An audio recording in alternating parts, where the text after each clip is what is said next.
Mesdames et messieurs, bonsoir et bienvenue à ce nouveau webinaire organisé par l'ESCP Alumni Santé en partenariat avec managersanté.com et je suis ravie de vous accueillir en présence de Jean-Luc Stanislas. Bonsoir Jean-Luc.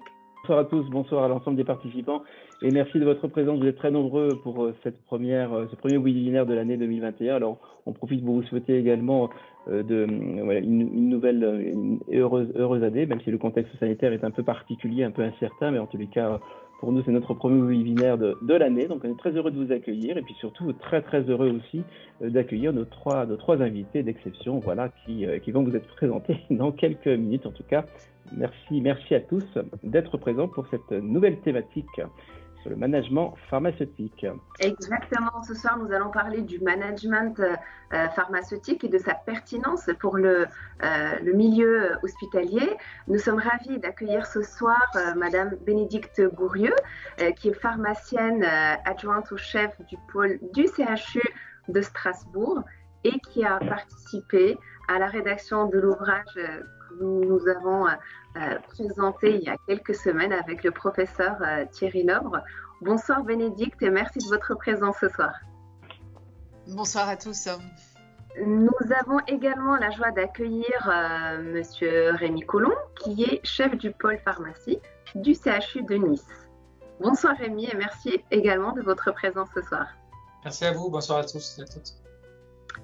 Et le trio est complété par Marc Trachette, qui est consultant-chercheur au sein de CAP O2 à Lyon. Donc on a la France qui est représentée. Bonsoir Marc, et merci encore de votre disponibilité. Merci à vous, bonsoir à toutes.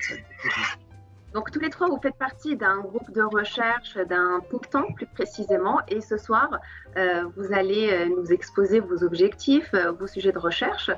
J'invite les participants tout au long de ce webinaire à nous envoyer leurs questions par chat, et à la fin de ce webinaire, nous aurons l'occasion d'ouvrir quelques micros. Je précise également que cet échange est enregistré et sera disponible en replay sur la chaîne YouTube managersanté.com. Sans plus tarder, je vous laisse la parole. Effectivement, on a construit ce webinaire vraiment sur une volonté d'ouverture, parce que même dans le titre, volontairement, on a mis le point d'interrogation sur le management pharmaceutique. Est-ce que c'est un modèle pertinent pour le système hospitalier? Et c'est vrai que les activités pharmaceutiques, en tout cas pour l'externe, par exemple pour les patients, sont relativement peu connues. C'est un peu une boîte noire. C'est ce qu'on appelle un peu, ou en tout cas ce qu'on appelle nous la partie d'effet Gasper. C'est-à-dire qu'il y a des activités qui sont faites, en tout cas des résultats, et on ne voit pas trop les acteurs derrière. Bien évidemment, ces activités pharmaceutiques sont mieux connues des services de soins et on verra justement l'interface avec Bénédicte, les services cliniques et la pharmacie. Également avec les directions, parce que les activités pharmaceutiques sont en lien étroit avec de nombreuses directions. Et quant à la vision un peu du directeur général, c'est assez variable, très directeur dépendant. Donc, équipe pharmaceutique, c'est le pharmacien bien sûr, mais aussi le préparateur, et un rôle très important puisque son rôle est en train de bouger et on l'accompagne fortement, notamment au sein de la Société française de pharmacie clinique, mais aussi des administratifs. Il y a beaucoup de parties comptabilité, sans oublier la partie logistique, donc avec la partie manutentionnaire par exemple. Mais ça a l'air homogène, mais vous voyez que finalement c'est toute une palette d'activités. Donc là je vous ai mis plutôt à gauche tout ce qui est en lien production patient, donc énormément d'activités et donc de compétences différentes. Et ça sera justement le rôle du management. Donc là je vous ai mis différentes tailles de pinceaux, chacun avec sa touche, le management plus ou moins fin, suivant ses convictions. Et l'idée c'est de finalement faire travailler tous ces différents secteurs. Et c'est à noter que c'est vraiment tout type d'établissement, même les plus petits établissements et pas que les CHU, bien sûr, ont l'ensemble de ces activités. Et l'objectif également, c'est d'anticiper finalement et de se projeter vers un horizon 2025, puisque l'ensemble de ces activités bouge énormément. Donc en fait, c'est l'objectif de ce think tank effectivement qui est né après une formation qu'on avait fait avec notamment Marc et André Rotor fin 2019. Et l'idée, donc là, on vous a mis un peu les centres actuels. L'objectif, c'est de s'étendre également et d'ouvrir, bien sûr, ce think tank. On vous a mis au niveau géographique un peu les différents établissements qui participent. Et cet objectif donc, de notre groupe est vraiment de se dire quelles seraient nos activités en 2025. Du coup, en déduire les compétences et les organisations à mettre en place, et en amont encore plus, la partie management. Et une des premières actions vraiment concrètes, ce n'est pas un groupe de réflexion virtuel, c'est vraiment plutôt, on le reverra avec Marc, une réflexion-action. Et l'idée, c'est, arrive le Covid en mars, et de se regrouper pour travailler sur ce projet qui s'appelle T-Rex. Et Marc reviendra sur cette méthodologie particulière qu'on espère un peu innovante, via un premier questionnaire qu'on avait réalisé donc, entre juin et juillet 2020 sur cette première vague auprès des équipes pharmaceutiques.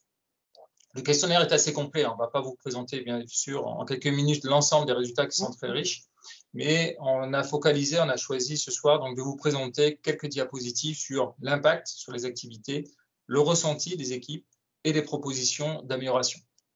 On en profite pour remercier les différentes structures qui nous ont fait le relais, la SFPC, la commission des pharmaciens de SCHU, la DIF également, et ainsi que le SIMPREF, et également donc, les différents ingénieurs qualité qui nous ont aidés, et notamment Sylvie Borg qui m'a bien aidé sur la partie analyse des résultats. Et vous voyez qu'un grand nombre de résultats, 900 réponses. Donc là, c'est juste le détail des diapos, c'est juste pour vous montrer le grand message. On est représentatif, 900 réponses. Vous retrouvez un peu l'ensemble des équipes, pharmaciens et préparateurs, mais également les autres profils qui font la richesse de nos équipes, et également l'ensemble des régions. Puisqu'en fait, par définition, on a fait les sous-analyses suivant les régions rouges, jaunes, vertes, suivant cette période, parce que vous vous rappelez qu'il y a un an, le calendrier était différent suivant ce type de région. Également, l'ensemble des secteurs qui est représenté également, donc que ce soit la pharmacie clinique, la partie logistique, les dispositifs. Et vous voyez qu'il y a 50% à peu près des répondants qui ont une responsabilité, d'où l'intérêt de travailler sur ces données en termes de management et en termes d'organisation, puisque 1 sur 2 avait ce type d'activité. Modification d'activité, justement, donc là, on est à peu près à plus de 50% qui estimaient qu'eux-mêmes avaient des activités modifiées, que ce soit en termes d'horaire, d'organisation, de télétravail, supérieures à 50%. Et ça, ce qui est intéressant, c'est bien sûr les zones rouges de l'époque, mais sur l'ensemble des régions, plutôt par anticipation, mais finalement, vous voyez que l'ensemble de la France, les équipes hospitalières ont été très fortement impactées en termes d'activité. Forte implication, donc pour 80% des répondants, ils estiment, en autodéclaration certes, mais vraiment leur sensation d'avoir un niveau d'implication supérieur à 7 sur 10. Donc un score élevé, très élevé, et qui a un certain coût.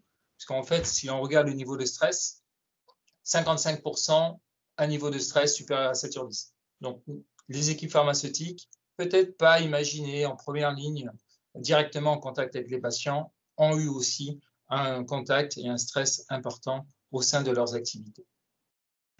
Et si on regarde donc finalement le côté positif, ce qui a été relevé de manière spontanée, c'est une très forte cohésion intrasecteur et intersecteur. Et ça, quelles que soient les équipes.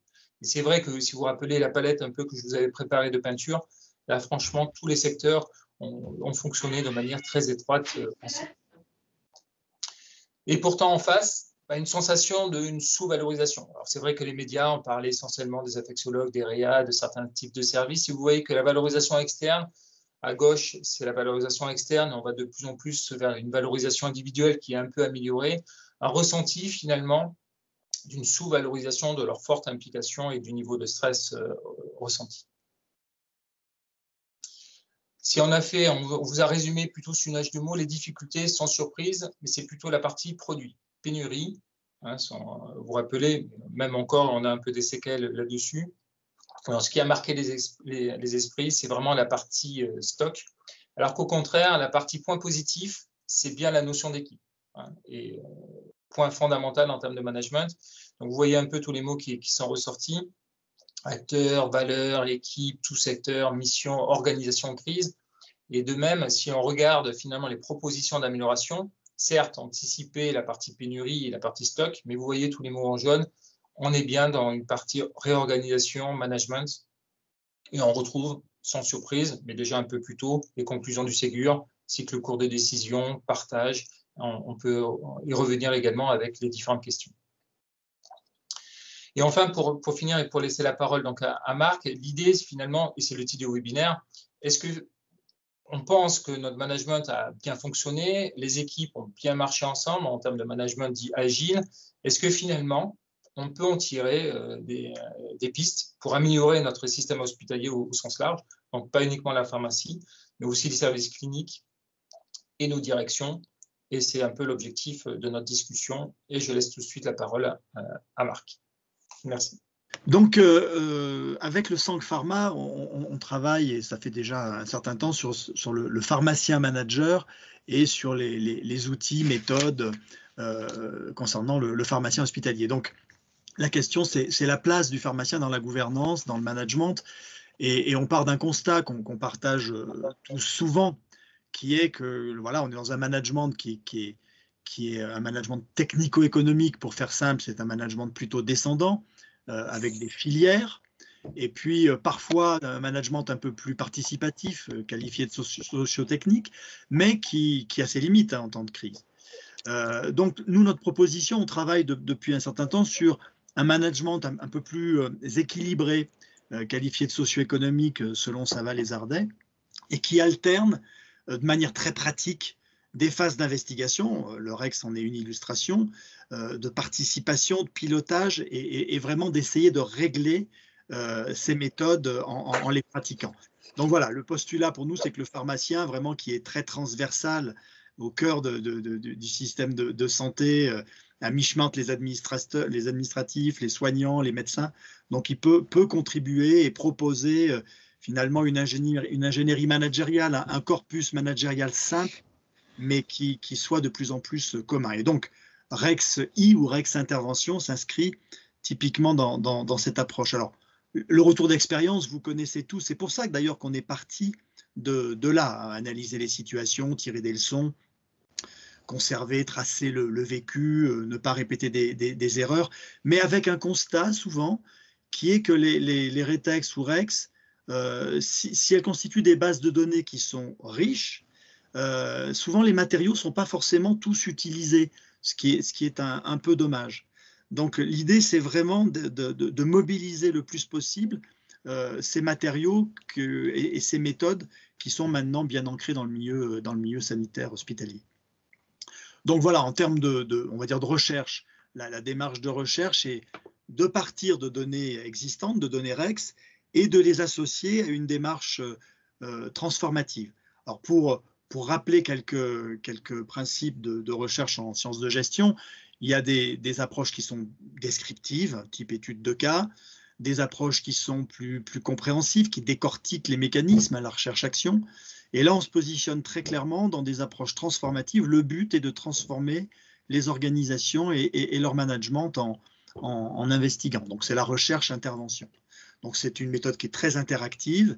Et le but est bien sûr de proposer des modèles de gestion simples, facilement utilisables et surtout avec des résultats. Alors on peut bien sûr compléter ces approches qualitatives par des approches quantitatives. L'enquête que présente Rémi en est un exemple pour compléter ces approches qualitatives.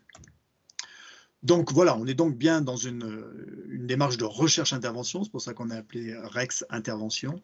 Et donc l'enjeu derrière, ce sera de produire une nomenclature d'analyse qui puisse servir et sur laquelle on intègre des outils de management sur lesquels l'acculturation soit la plus pratique possible. Donc on est vraiment sur de l'ingénierie de terrain, la plus ordonnée possible de conduite de changement.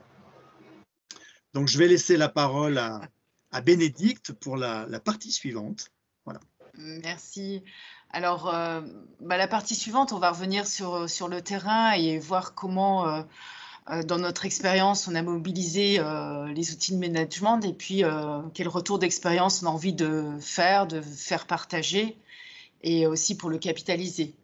Alors, je vous ai remis un graphique qui parle assez simplement, en reprenant les données de mon établissement, du CHU de Strasbourg, pendant la période mars-avril 2020, où vous voyez, comme beaucoup d'établissements, mais particulièrement dans le Grand Est, nous avons dû faire face à un nombre important de patients admis dans les soins critiques et nous avons dû mobiliser en fait des outils de management pour pouvoir réagir et s'adapter.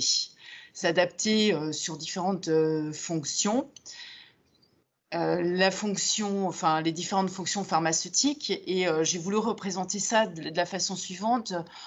Sur la fonction clinique, la fonction pharmacotechnique, préparation et la fonction logistique, qui ont dû travailler ensemble de manière robuste pour pouvoir réagir.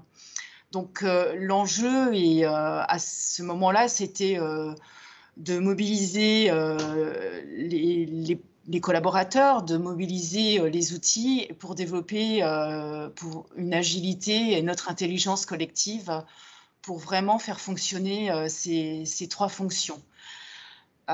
Les fonctions pharmacotechniques et logistiques autour de la supply chain et de la robustesse de la supply chain et des préparations pour qu'elle puisse appuyer vraiment la fonction clinique, c'est-à-dire la fonction autour de la pharmacie clinique, des rétrocessions, des essais cliniques in situ au sein des services auprès des équipes médicales et soignantes et aussi des patients par ces différentes activités.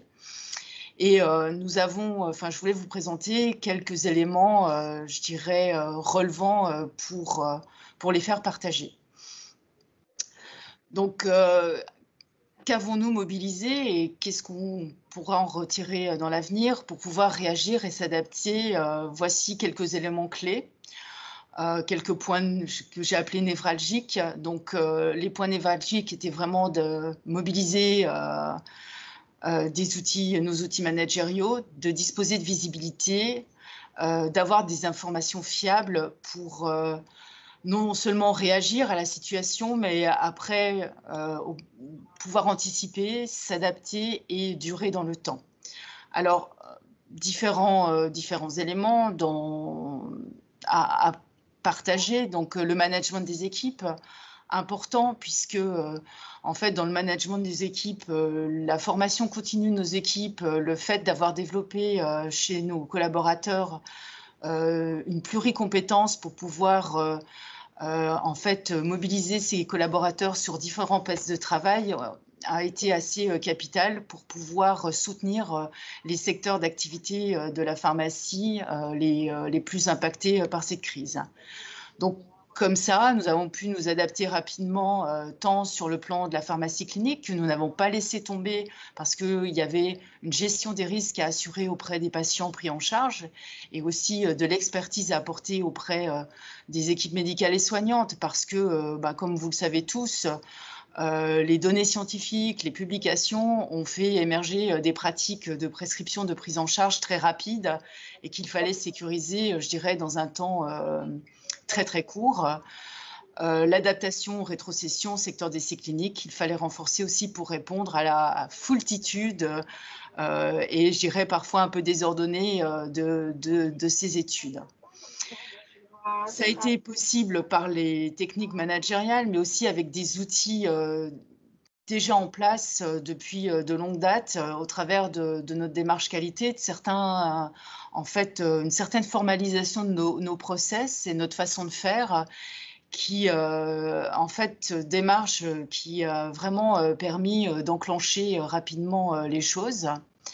Ça, c'était important. Et puis, un autre point, je dirais, saillant, que je qualifierais de saillant ensuite, c'est d'utiliser au maximum notre système d'information hospitalier pour appuyer notre prise de décision et pour donner de la visibilité. Nous avons eu de la visibilité grâce aussi à ce système d'information en reliant le système d'information logistique aux outils cliniques, aux logiciels notamment d'aide à la prescription.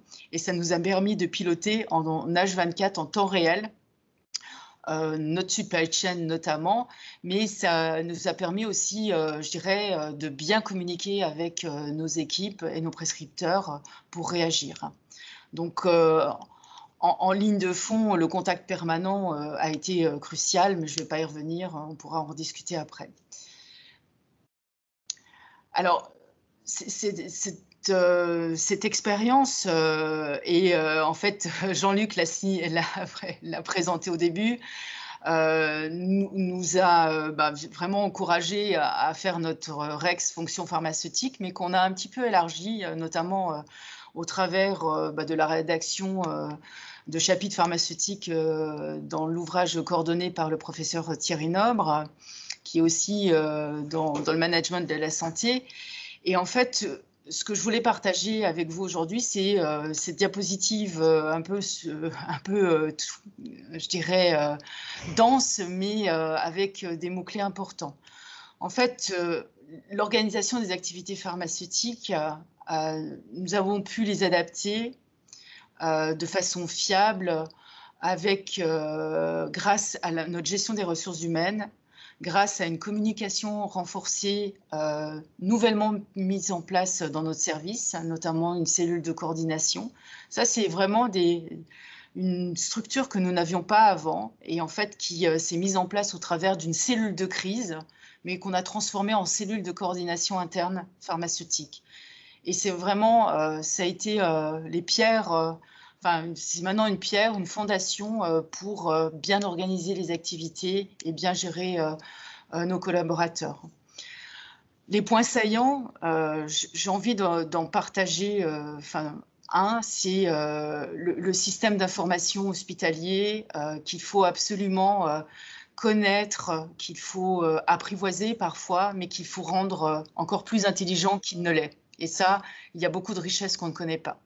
Donc ça a été, c'est un point saillant qu'il faut capitaliser aujourd'hui et rentrer dans des pratiques professionnelles et dans des démarches managériales. Alors pas seul au sein de la pharmacie, mais vraiment avec tous les acteurs de santé. Il faut partager cette expérience. Et si on continue dans notre retour d'expérience, nous voulons faire partager aussi des recommandations. Ce qu'il faut faire, quelques conseils à faire et à éviter ou à ne pas reproduire peut-être pour nous dans certaines situations, mais vraiment à faire, je dirais, alors on est toujours dans une activité soutenue, alors cette crise sanitaire qui prend des visages différents, et ça Rémi en parlera après, mais il faut quand même prendre le temps d'analyser les capacités de nos secteurs d'activité à pouvoir réagir à des modifications, à un surcroît d'activité, être attentif aux dynamiques en cours, savoir déceler des situations inhabituelles, continuer à communiquer, quelle que soit la tension dans les services autour de nous, pour préserver la qualité des relations entre non seulement nos professionnels en interne, mais aussi avec les acteurs autour de nous. Je dirais au-delà de la pharmacie, les services de soins, les directions et tous les acteurs ou les agences aussi, avec lesquels, dans ces situations, on est beaucoup en interaction. Mais tout ça sans, je dirais, bonnes pratiques, sans outils tels que on va les construire ensemble. Je pense que c'est quand même assez difficile et je dirais, il faut apprendre des mois passés pour pouvoir encore réagir avec beaucoup de dynamisme actuellement.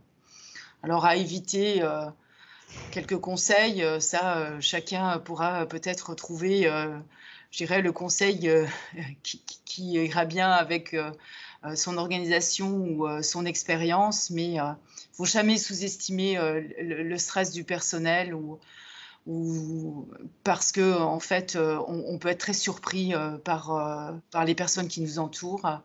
Et il faut savoir prendre du temps pour communiquer et pour décrocher. Et ça, en tant que manager, je crois que c'est aussi un message important. Donc voilà ce que on a retiré de ce retour d'expérience qu'on a partagé au travers, je dirais, de l'ouvrage, mais il faut aller au-delà et maintenant, il faut capitaliser pour rendre ça encore plus robuste. La suivante, et finalement, une réflexion que nous sommes fait au sein de l'équipe, mais de mon équipe, mais aussi au sein du groupe. Et finalement, aujourd'hui, je crois qu'il faut vraiment avoir une ambition pour cette fonction pharmaceutique avec toutes ses composantes, une ambition à partager avec tous les acteurs de santé et il faut savoir mettre des mots parce que définir une ambition, c'est la faire partager à ses collaborateurs, la faire comprendre aux acteurs.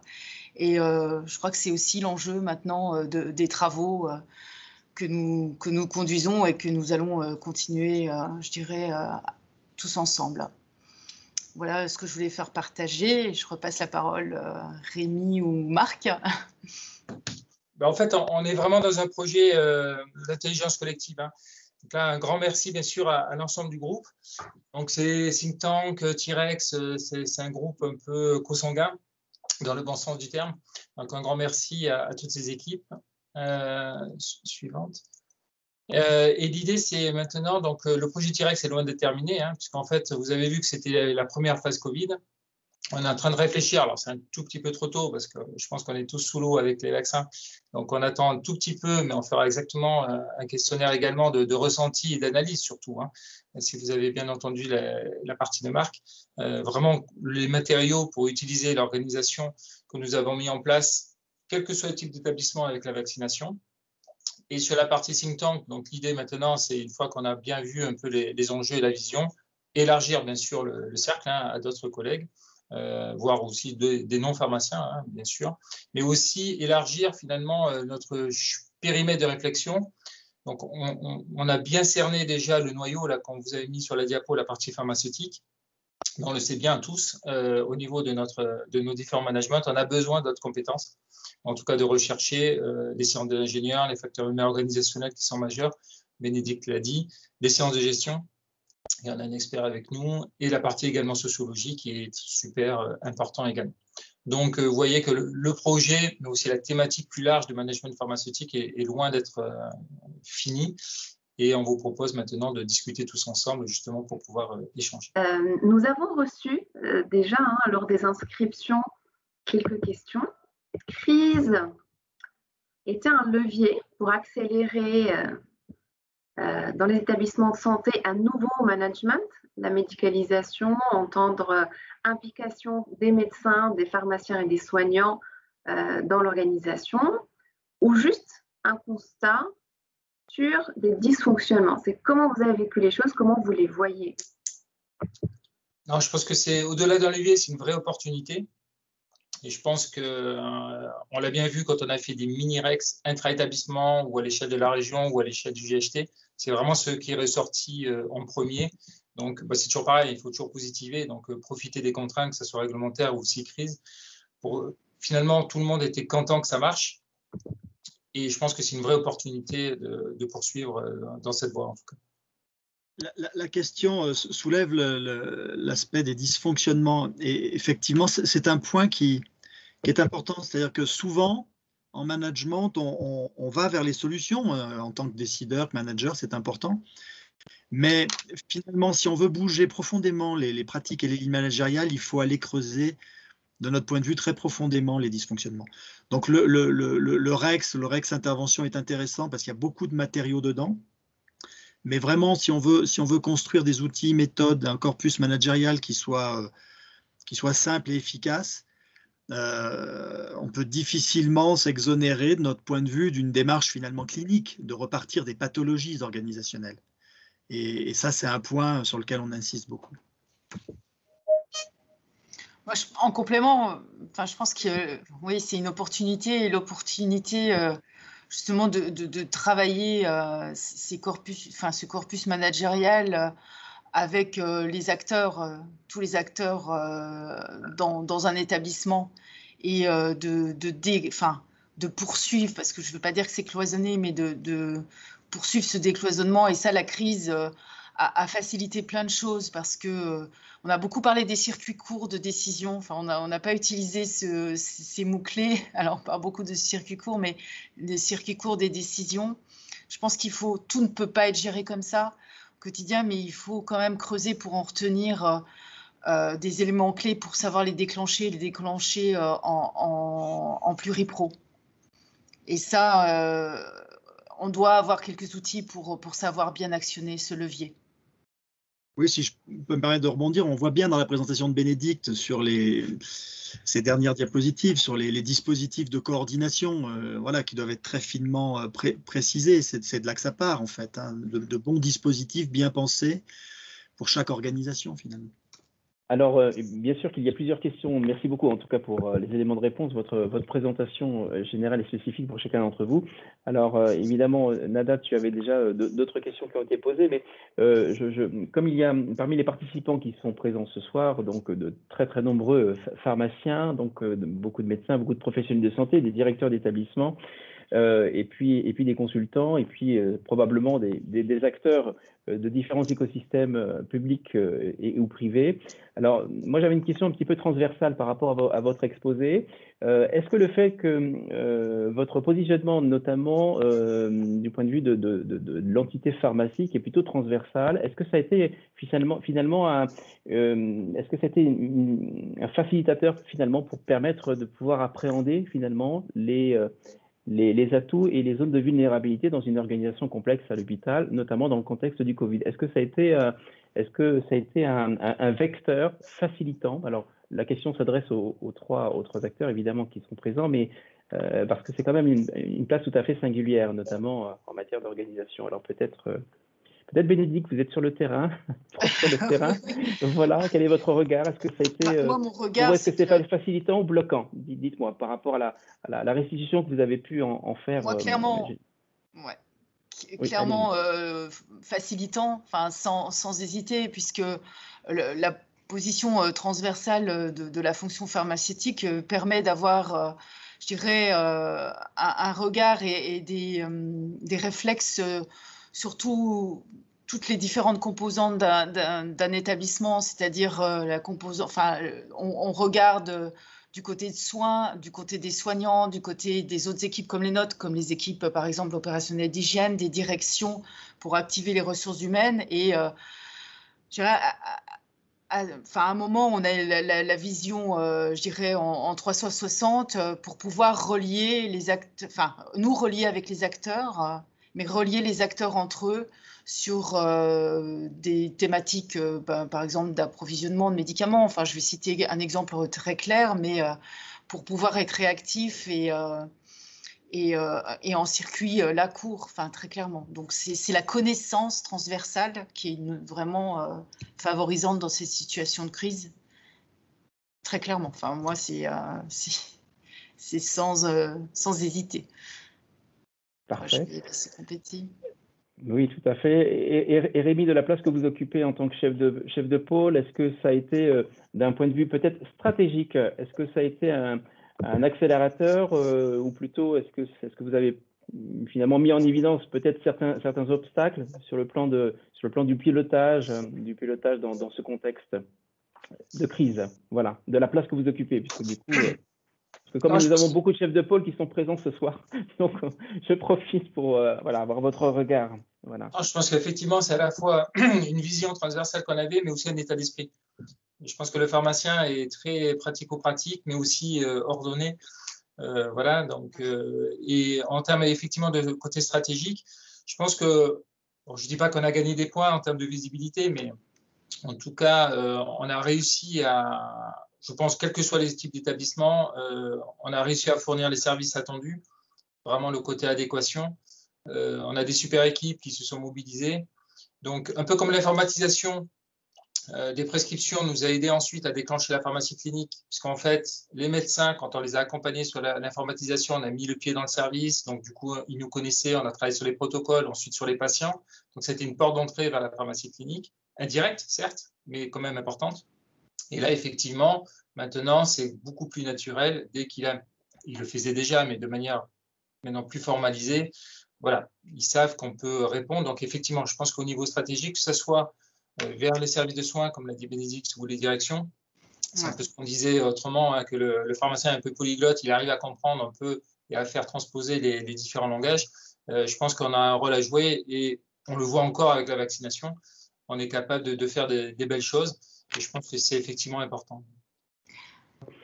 Alors, et Marc, du coup, je termine juste, puis après, et Marc, du point de vue de la modélisation, du coup, puisque c'est vrai que le contexte de crise a généré finalement, vous avez parlé de rétexte, évidemment, d'intervention, donc la modélisation a été peut-être une opportunité, du coup, vertueuse, voilà. Voilà.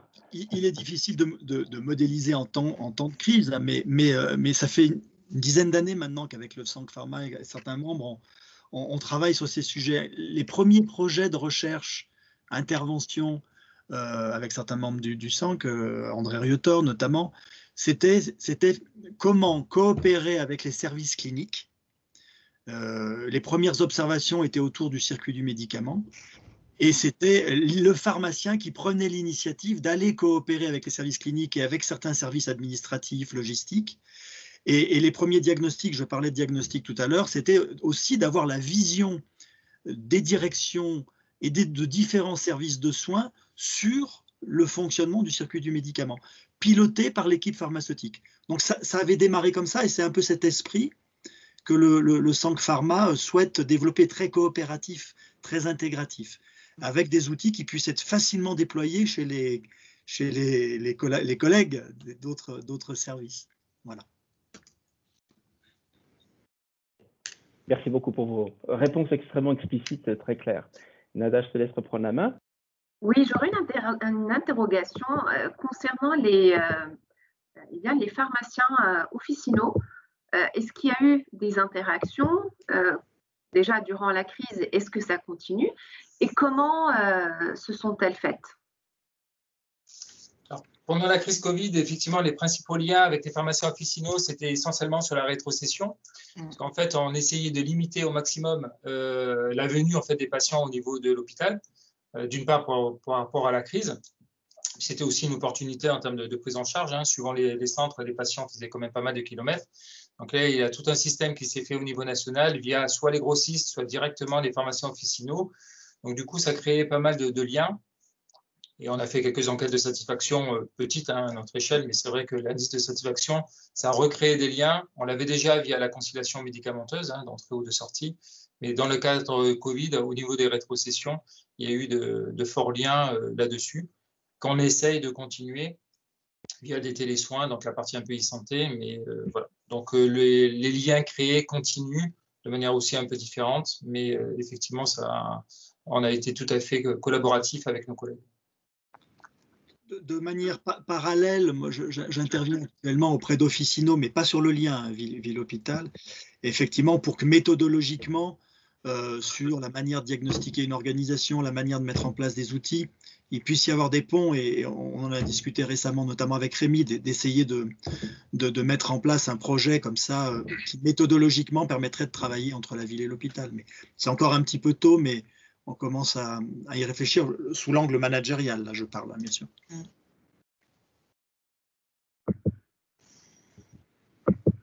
Il y a une question qui a été posée parmi les personnes qui se sont inscrites, notamment qui parlaient un petit peu de la question du management agile. Alors, vous avez donné des éléments de réponse hein, dans le cadre de votre exposé, mais ce qui est à l'esprit quand même de beaucoup de professionnels du secteur de la santé, c'est le fait d'avoir mis en place évidemment des organisations vertueuses hein, qui ont permis de pouvoir faire face, comme vous le disiez Bénédicte, hein, de l'adaptation, de la réactivité et puis de l'efficacité. Alors les questions qui viennent juste après, c'est de se dire mais finalement comment inscrire ces nouvelles formes finalement d'adaptation dans une organisation peut-être structurée, formelle et qui puisse s'inscrire sur la durée. Alors, est-ce que c'est grâce à votre réflexion que vous avez pu mener, puisque vous l'avez traduite de manière écrite, vous l'avez même valorisée, est-ce que vous êtes plutôt optimiste sur le fait de rendre pérennes finalement ces organisations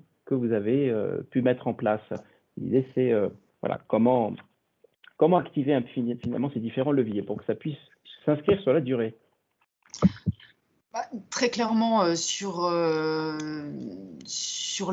notamment la cellule de coordination, les éléments de coordination qui sont renforcés dans le service, c'est vraiment, c'est un point, je dirais, ça a été un point vital pour durer dans le service dans ces crises. Et ça, en fait, c'est mes collaborateurs qui m'ont vraiment demandé de maintenir et de transformer, de passer d'une cellule de crise pharma à une cellule de coordination interne. Alors, coordination, pourquoi coordination? Alors, même si on a tous en tête un peu ce qu'il y a derrière, mais coordination intersecteur, parce que Rémi l'a bien présenté, première deuxième diapositive, la pharmacie hospitalière, c'est un ensemble d'activités. Et le risque dans nos organisations, dans notre fonctionnement de service, c'est de travailler, je dirais, de faire travailler les différents secteurs en dépendance et pas en interdépendance les uns des autres. Donc, c'est le premier élément. Deuxième élément, bon, ça c'est une particularité de mon établissement, c'est de travailler en multisite. Donc, sans ces outils, enfin cet outil managérial de coordination, en fait, on perd beaucoup d'énergie, on perd de l'agilité, de l'intelligence collective parce que on travaille potentiellement en silo. Et donc, vraiment, ça, c'est une volonté de l'équipe, tout autant que la mienne, mais de perdurer dans ces échanges. Alors après, reste quand même l'enjeu de structurer cette cellule de coordination, de faire participer chacun des collaborateurs et que ce ne soit pas de l'information descendante de la part du chef de service, parce qu'on perd beaucoup de richesse et en fait, cette cellule ne jouera pas pleinement son rôle. Donc voilà, moi, c'est pérenne, c'est ancré maintenant dans la pratique managériale de gestion de l'équipe et à certaines séances, elles fonctionnent sans ma participation. Et quand ça fonctionne sans ma participation, c'est que ça fonctionne. Tout à fait, merci beaucoup, cher Bénédicte. J'avais en lien avec Rémi, parce que vous êtes chef de pôle, et c'est vrai que quand on parle de management, on parle en même temps aussi sur, bien sûr, la nécessité de s'adapter, mais aussi peut-être par un appui à travers de la formation. Alors, Rémi, du fait de tout ce capital finalement, à la fin d'adaptation, de connaissances, de compétences. Alors, la question est, est-ce qu'il faudrait peut-être le traduire aussi par des dispositifs d'accompagnement par le biais notamment de formation, alors bien sûr, adapté au contexte, mais est-ce que vous pensez que le bénéfice finalement de ce qui a pu être valorisé, est-ce que ça devrait faire l'objet finalement d'un accompagnement par le biais de la formation pour celles et ceux qui souhaiteraient tirer profit finalement de ces retours d'expérience? Qu'est-ce que vous en pensez? Oui, tout à fait, c'est fondamental pour transposer que vraiment on crée. Il faut ensuite, et c'est aussi un des axes forts du think tank à travailler dessus. Donc l'idée, c'est, alors déjà au niveau de notre pôle, par exemple, si je reprends l'exemple du CHU, Denis, au niveau du pôle pharmacie, on avait fait depuis 2-3 ans. Donc, on a formé l'ensemble, c'est-à-dire qu'il n'y a pas uniquement une formation management. Il y a la partie, certes, lean management, mais on a travaillé pas mal sur la partie QVT également. Donc, même en termes de simulation, pour se mettre en simulation, gestion de projet également. Donc, finalement, on est en train de regarder avec Sylvain Benzaken, qui est ici présente également aujourd'hui, qui est responsable de la FMC. Donc, une formation, finalement, un peu moins académique, mais vraiment plus pratique des chefs de pôle et je dirais de ceux qui ont des responsabilités par rapport à ça. Mais aussi en amont sur les juniors, puisqu'en fait, on travaille avec également les maquettes d'internes. Marc a travaillé déjà pas mal dessus, puis on a proposé également un schéma avec Samuel Lima et Guillaume également ici présent sur la partie comment former les jeunes internes au management. Et pas que finalement, je prends un poste et je suis formé au management. C'est dès le début, comprendre finalement les astuces de management, quelle que soit l'échelle, et ensuite, par cercle concentrique, se former, avoir une expertise, avoir plus de responsabilités. On pense vraiment que le management doit faire partie de la formation initiale et non pas uniquement quand on atteint un certain niveau lié à l'âge de responsabilité ou de compétence, j'espère. Moi, je voudrais ajouter quelque chose parce que la formation est essentielle. Et à un moment donné, il faut faire de la formation en management, autour du management, il faut la faire en pluriprofessionnel et pas rester dans le périmètre de la pharmacie parce que le risque, c'est d'être à un moment donné potentiellement en décalage. C'est-à-dire, et après, quand un pharmacien qui est agile dans le management, il y a plein de consoeurs, confrères autour de cette table, de cette visio, pardon. Quand on veut pousser des techniques au-delà et que la maturité peut être différente dans nos directions avec d'autres professionnels, on peut se heurter à quelques freins. Et c'est dommage parce que je dirais ça peut être à certains moments, on peut se couper un peu les ailes sur le fait vraiment, j'insiste pour décloisonner ces formations avec d'autres professionnels pour que ça soit encore plus efficace.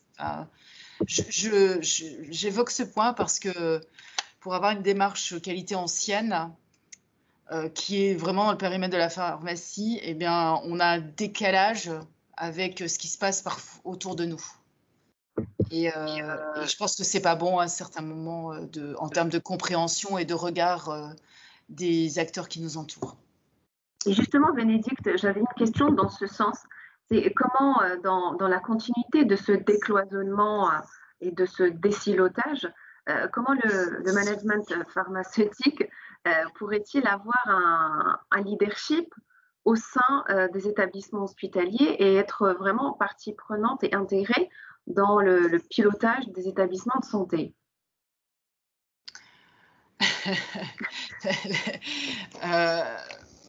Moi, j'ai envie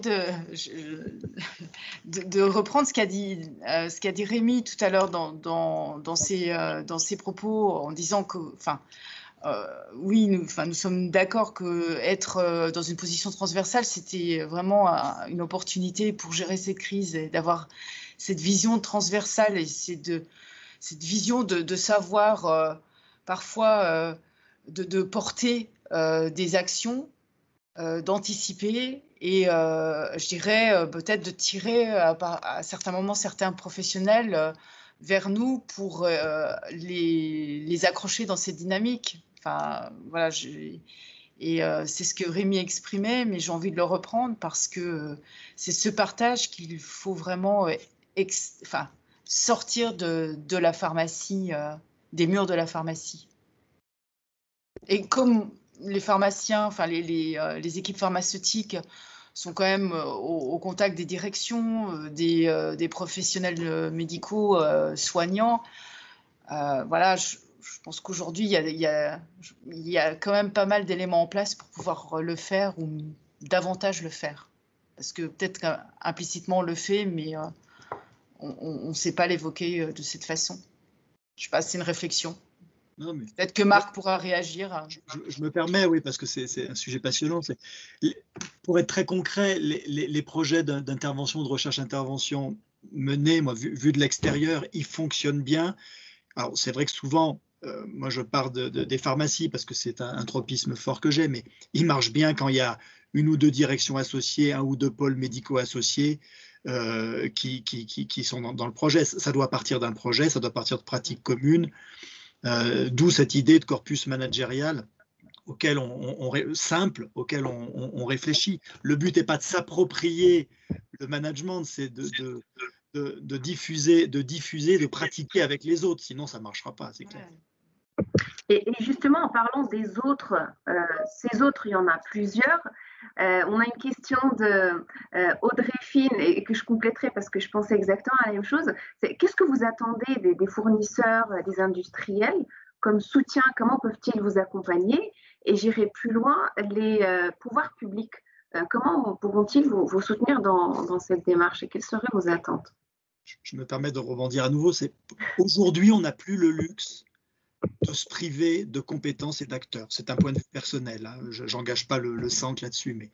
Donc, si des pouvoirs publics, des tutelles, et voilà, on est tous en relation avec elles, si un industriel qui a une problématique particulière peuvent mettre des compétences autour de la table, de mon point de vue, puisqu'on parlait de coordination et de coopération, on ne peut plus s'en priver. On n'est plus dans un système où on légifère et derrière l'intendance va suivre. C'est terminé, ça. Donc, ça veut dire qu'il faut qu'il y ait des décideurs, des directions, des patrons de CME, des chefs de pôle, des industriels. Voilà, ça c'est une conviction profonde que j'essaie de pratiquer depuis une dizaine d'années et avec certains des membres ici, on en discute souvent. En fait, pour compléter, il a deux visions avec qui on a déjà échangé en ce qui concerne les industriels.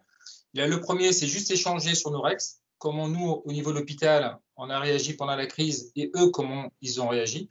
Parce que du coup, c'est deux structures différentes, mais on échange. Et finalement, il y a pas mal de points communs, ce qui est normal. Ça, c'est plutôt retour d'expérience entre équipes. Et le deuxième point, c'est le côté continuité. L'objectif, c'est de se dire, si de nouveau il y a une crise qui survient, eux-mêmes vont s'adapter, leur organisation, mais par rapport à nos attentes à nous. Donc l'idée, c'est de se dire finalement, si on reprend le processus logistique ou de la fabrication finalement de l'industriel jusqu'à la logistique, transport, répartition des stocks, et on a bien vu toute la difficulté entre le stock de l'industriel, des dépositaires, le rôle de l'ARS, la préfecture qui joue, un stock d'État, pas de stock d'État, les plateformes logistiques, et ainsi de suite, jusqu'au finalement l'établissement final et le patient. L'autre.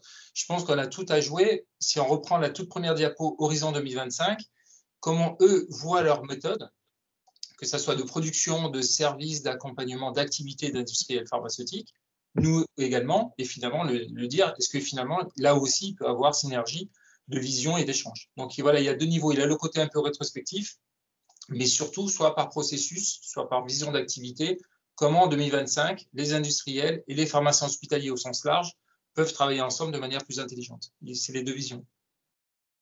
Moi, en complément, qu'est-ce que peuvent faire les pouvoirs publics? Je pense qu'il faut aussi savoir, je dirais, peut-être intégrer dans nos structures hospitalières ou dans notre service de nouveaux métiers, d'autres métiers, peut-être moins classiques ou moins statutaires que les nôtres, pour aller chercher des compétences d'ingénierie complémentaires à celles que nous pouvons avoir.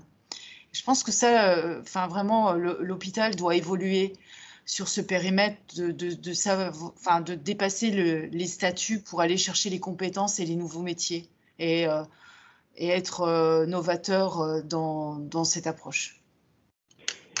Mais c'est justement, c'est parfait que vous annonciez un petit peu la mise en perspective pour élargir à la fois les modes d'organisation, les modes de management. Vous parlez de nouveaux métiers, vous parlez d'innovation aussi, vous parlez de nouvelles stratégies, de nouvelles formes d'organisation. Alors, c'est vrai qu'il y a une question qui pourrait être tout à fait ouverte pour vous trois, donc vous qui avez une connaissance sur le terrain, c'est quelles seraient à ce moment-là des initiatives ou des opportunités qu'il serait urgent à saisir, sachant que si opportunité il y a, elles sont déjà disponibles en interne, mais elles ne sont peut-être pas forcément ou activées ou valorisées ou voire même coordonnées. Alors, on est vraiment dans un contexte assez particulier. On est toujours en situation de crise, donc ça veut dire qu'il va y avoir encore des enjeux qui vont se dessiner. Alors, c'est une question que je pose pour tous les trois. Quelles seraient de belles opportunités qu'il faudrait saisir maintenant pour tirer vraiment profit finalement de toutes ces expériences croisées, collectives, que vous avez très bien su mettre en exergue ce soir à travers votre REX-I. Allez-y. En fait, il y a deux niveaux. Il y a le côté pur pharmaceutique. Donc, comme on l'a dit, c'est pérennisé. Et là, on est plutôt optimiste. Parce que finalement, on a tous, quel que soit le niveau de responsabilité, on a vu que ça marchait. Donc, on est en train d'ancrer finalement ce nouveau type de management. Le deuxième lien, c'est avec les collègues du GHT, notamment pour les établissements. Ouais. Je pense qu'on a vraiment aussi, on travaille déjà avec eux sur la partie logistique, sur la pharmacie clinique, sur la formation par simulation et autres. Mais je pense qu'en termes de management, il y a une vraie opportunité à avoir cette philosophie aussi à l'échelle d'un territoire. Quand je dis GHT, bon, pour l'instant c'est GHT public, hein, mais on le voit actuellement avec les différents liens qu'on crée avec les cliniques et les EHPAD. Donc c'est vraiment une philosophie pharmaceutique, je dirais. Ça, c'est plutôt transversal pharma. Et en interne, auprès de nos directions, intervenir un peu plus quand même dans la partie copile, comme je veux dire, les différents copiles ou structures qui existent. Je pense qu'il faut un peu, on a mis le pied, maintenant il faut pousser la porte. Voilà. Ouais. Très bien, d'accord. Marc, qu'est-ce que vous en pensez? Je dirais, je vais être un petit peu, je vais mettre un petit peu d'huile peut-être sur le feu, pas dans les rouages. Deux catégories de situations, je vois actuellement. Et il n'y a pas de jugement de valeur. Il y a ceux qui se disent on est sous l'eau, c'est la crise, mais il se passe des tas de choses et on ne veut pas les perdre. Et on a des projets, démarrons-les tout de suite. Alors, à l'économie peut-être, à minima, avec des outils managériaux très bien choisis, simples. Voilà, donc c'est vraiment ça. Voilà, peu importe le projet, il y a un projet, il se passe des choses aujourd'hui, comment on embraye. Et puis il y a effectivement ceux qui sont peut-être trop sous l'eau et qui iront pas vers ça. Mais pour moi, c'est maintenant, parce que c'est dans ces situations qu'on peut vraiment transformer des choses. Vraiment. Ça se voit tous les jours. Merci beaucoup pour ces réponses tout à fait claires.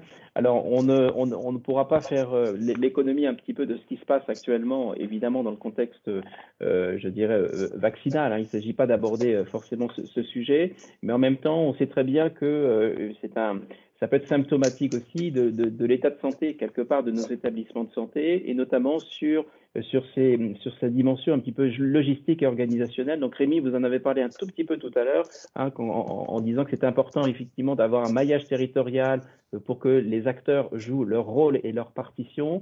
Mais on est quand même dans un contexte où on recherche quand même des innovations vertueuses pour essayer quand même de faire face à ces enjeux dont on sait très bien qu'ils sont actuels et que évidemment selon l'action de chacun, eh bien, on aura des résultats significatifs, rapides, efficaces, pérennes.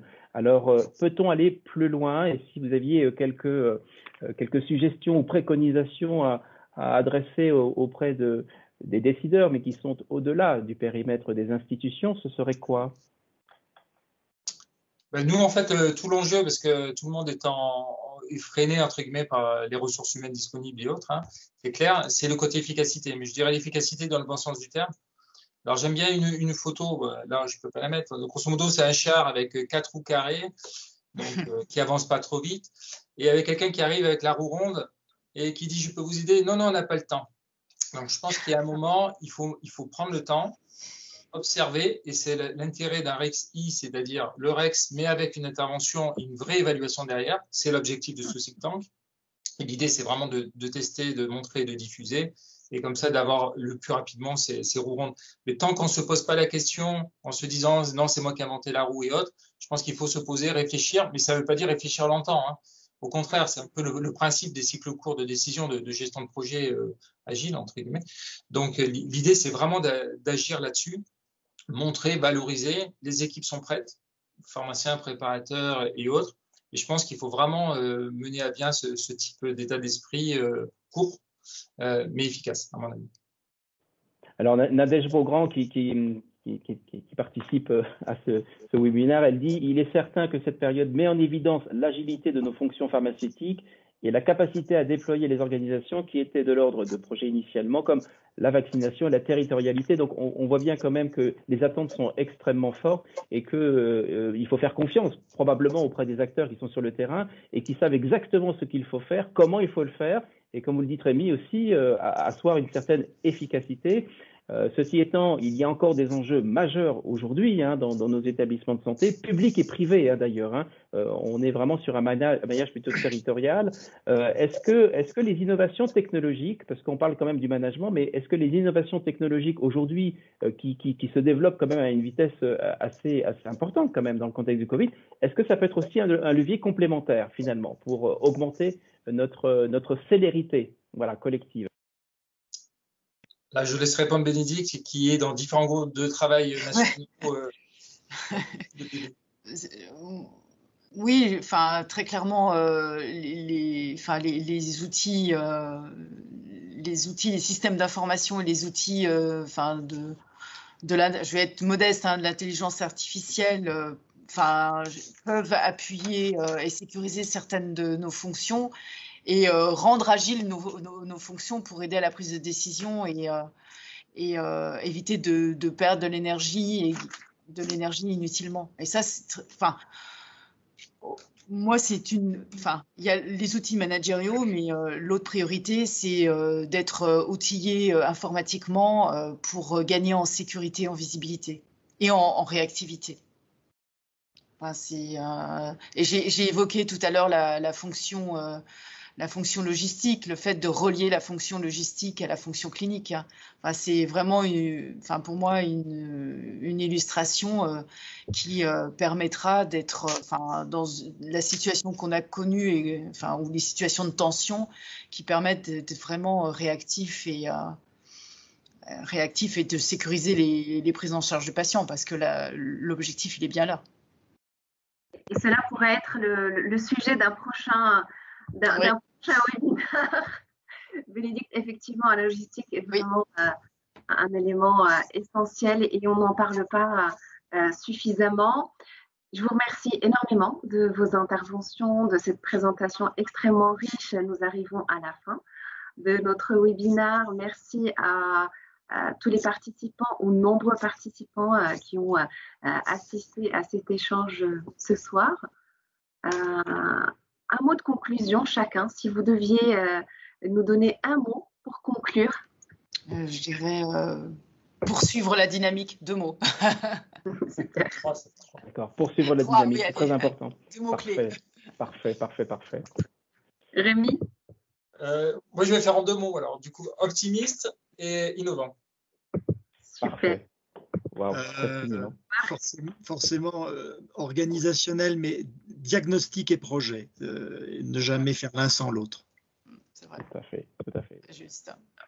Ce sont des termes vraiment très, très inspirants et très énergisants aussi pour l'ensemble des acteurs qui œuvrent au quotidien dans le contexte de cette crise sanitaire. Ils ont absolument besoin aussi de se sentir valorisés à travers les innovations organisationnelles, managériales et puis l'intelligence collective, comme vous l'avez très très bien décrit, et puis la mettre en perspective, même si le cadre sanitaire actuel nous empêche finalement de nous projeter, mais ceci étant, il faut quand même donner, je dirais, bon espoir finalement à l'ensemble des acteurs. Et on n'oublie pas la place singulière du patient notamment, qui lui aussi est un acteur clé. Et Marc, je pense que ce sera peut-être l'occasion d'en rediscuter, mais la place du patient, l'expérience patient, je pense que c'est aussi probablement aussi un levier stratégique qui serait tout à fait intéressant aussi d'intégrer finalement dans le dispositif donc managérial. Voilà, fin de la parenthèse. En tout cas, je te redonne la main, chère Nada, pour la conclusion finale.